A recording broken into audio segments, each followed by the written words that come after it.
This is the first time a hero stone has been erected outside India in memory of the lost souls.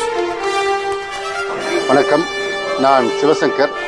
இன்றைக்கு Thailand நாட்டில் உள்ள காஞ்சனபுரியில் சயாம் Burma மரணயில் பாதையில் பணியாற்றிய போது உயிரிழந்த தமிழர்களுக்கு நினைவு சின்னமாக நடுகள் அமைக்கின்ற நிகழ்ச்சியில் தமிழ்நாடு அரசு சார்பாக மாண்புமிகு தமிழ்நாடு முதலமைச்சர் மரியாதைக்குரிய தளபதி மு க ஸ்டாலின் அவர்களுடைய வழிகாட்டுதல்படி கலந்து கொண்டிருக்கின்றேன்.